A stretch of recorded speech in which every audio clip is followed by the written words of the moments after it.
Firstly, thank you for tuning in and joining and supporting the channel. That one I sincerely appreciate.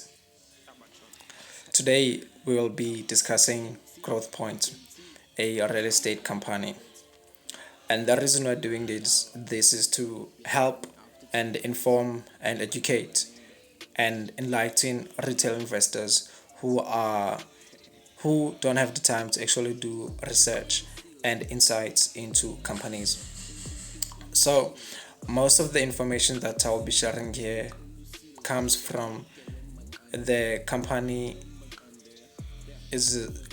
website and also Yahoo and MoneyWeb, which are reputable investment platforms. So, again, disclaimer: I'm not a financial advisor, and secondly, I do not work for Growthpoint. The reason why I'm sharing this information is purely based to educate and to offer information so that retail investors can make informed decisions. Okay, firstly, before we get into the details about Growthpoint, just guess which company owns the V&A Water Front. Obviously, you got that one right because I did say in the beginning that we are going to be talking about a Growthpoint. So, Growthpoint is actually the leading real estate investment trust in South Africa to date. So, one of its properties is actually the V&A, the Victorian Alfred Waterfront. Yeah, that's it. And it actually owns more than 50% of the V&A Growthpoint, and also the gardens. And if you are from the Eastern Cape in PE, you probably know Green Acres, and it also owns Green Acres amongst other investments. And also the Brooklyn Student Village, it also owns. And if you are in Cape Town, UWC, CBT, and probably UCT to some extent, you probably know the Belleville Mall. So it also owns Belleville Mall. And then of course also La Lucia. La Lucia, if you're from KZN, Growthpoint also owns La Lucia. Okay, now information about Growthpoint. So each and every bullet that I've included here has a specific reason. Okay, for instance, so I did show there that Growthpoint was established in 1987, 38 years old now. So Growthpoint is 38 years old. So the reason why I mentioned this is because the stats actually say 90% of all startup businesses fail, and there are plenty of reasons for why they fail. Sometimes lack of market research, or not knowing that the product that they will be selling will be sold, and also not knowing their target market, and all these other reasons why small businesses fail or startup businesses fail. And so for the fact that Growthpoint has been in existence for 38 years, it tells you that they have been through all the phases of the possibilities of whereby a business might fail, and they've been through the 2007, 2008, 2009 financial crisis. They've been through interest rates cuts, and on all the economic conditions whereby a business might be forced to close down. And obviously also they've been through COVID-19. So I always measure businesses based also the storms that they have passed through. As I've mentioned here now, the 2008 financial crisis, where mortgages were lended carelessly to home buyers without having to check whether home buyers have the actual capacity or capability of being able to repay the mortgage. So Growthpoint has been through a lot, but still it's still standing and growing. and also it's one of the leading REITs, real estate investment trust in South Africa. I think that one needs no explanation. And the group CEO is Norbert Says. I hope I pronounced that one right. Norbert Says, and the reason why I mentioned there that he is a CASA, it's because it's much more better to have an accountant having to be the CEO of a company, and there are multi reasons for this, but the most important one is that what they say, that the heart of a business is actually the the money. So if someone is familiar with the books of the business, the financial details, the financial statements, they are much better informed and much more prepared to actually run and see the business where it is and where it is going. So it's sort of a bonus to have actually then a CA as an CEO in a company. And the last bullet point on about Growthpoint is that they are headquartered in Gauteng, Sandton, and plus also they are in Cape Town, and in in Cape Town, and I think also in Pretoria. Okay, so who owns Growthpoint? I think that's actually the the the the the the most exciting part about what I'm going to be sharing here. Um, as you can see from the slide, that the majority shareholders are the South African government, and also the Old Mutual, and Sanlam, and the Vanguard Group. So the South African government, as you can see from the slide, owns about 18% of Growthpoint, and this is an important fact. I mean, the government has is the one who makes the laws, and the government has much more money, and it can borrow companies if they are actually failing. So if you have government as part as a shareholder in your company, I think, as most people know, that's an advantage. And as much as I know, in South Africa, uh, the stereotypical government entity usually fails, but they never fail completely entirely, because they always have the backing of the government. If in the case of Eskom or Transnet or South African Airways, they always been balanced. So to have government next to you, it's actually an advantage, or a gun, or a bullet somewhere, or an extra bullet. So I think that's an important fact in terms of having to make an investment case for Growthpoint. Okay, so how does Growthpoint make money? So as I've said, it's a real estate investment trust. So it owns properties, and then it rents out the properties. So obviously, where they make money is actually through rents. So they lease property, and then they get money through rental income.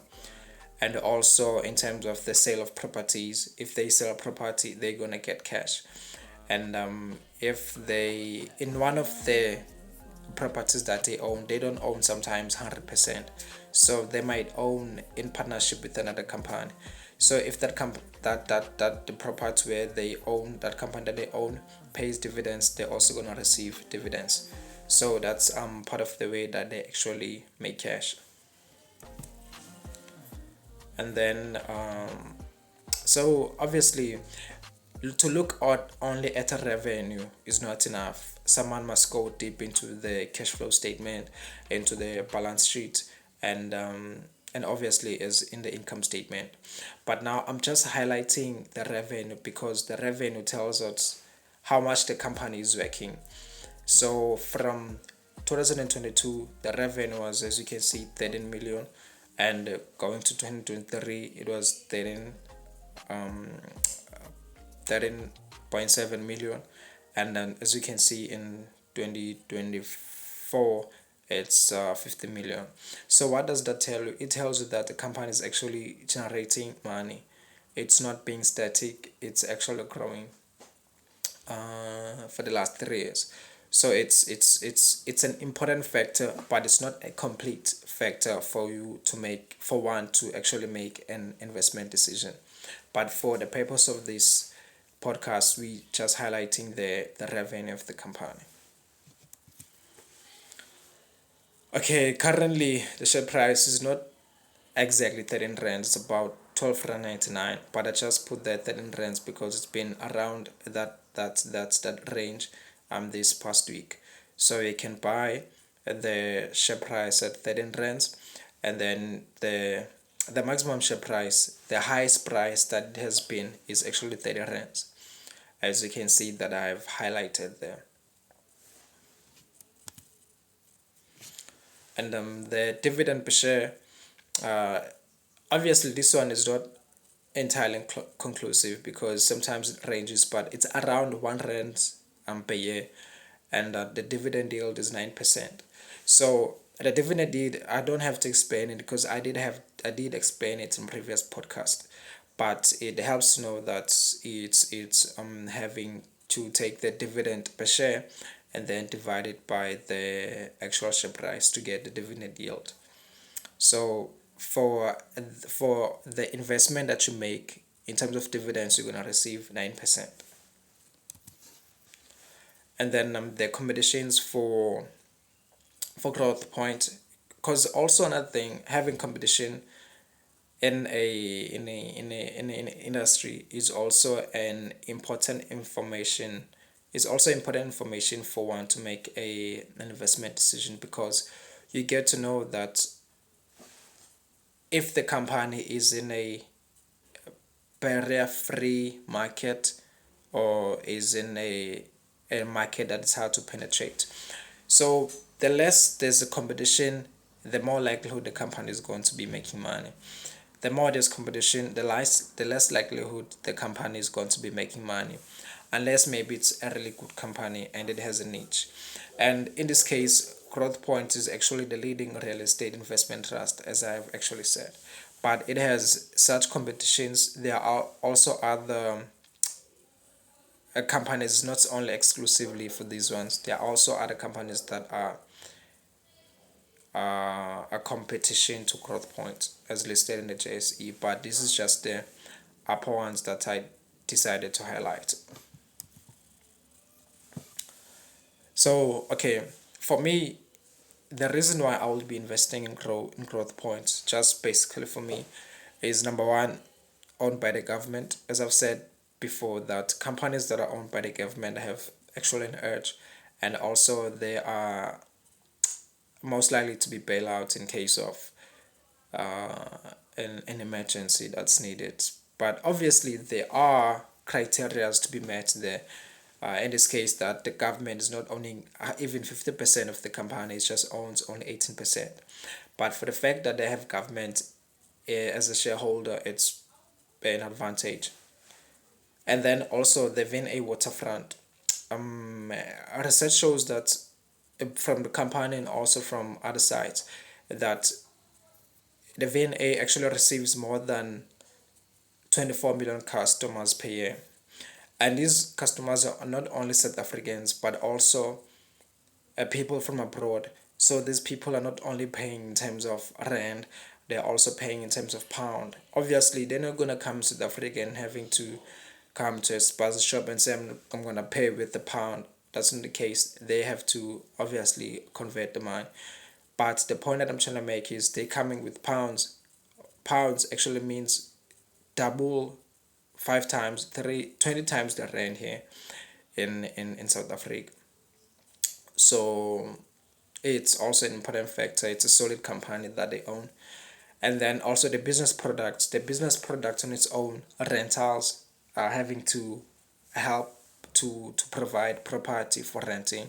It's awesome for me. You don't have to be concerned how do they make money. So you know that they actually make money via rent. So that's also an important disclosure. And international exposure.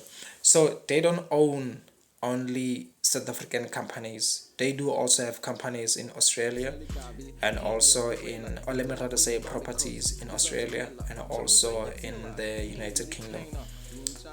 and the dividend yield is very impressive, even though there might be other companies in the real estate investment trust market that are actually have a dividend of about 10%, 15%, though I don't have any information whether they there is actually such a company, but the dividend yield of Growthpoint is an attractive one. Okay, yeah, I think that's all.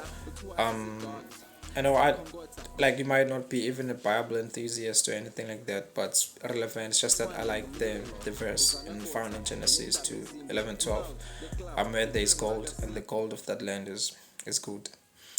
uh I was hoping to take 10 minutes, but it actually took about 16 minutes now to actually present this one. So I hope it's going to be helpful. At least you have the slides. You don't have to for me to be explaining. And I hope you will be able to make you will get you who've got at least the information that's needed to actually, so that you can make your investment case with Growthpoint. Um, yeah, thank you.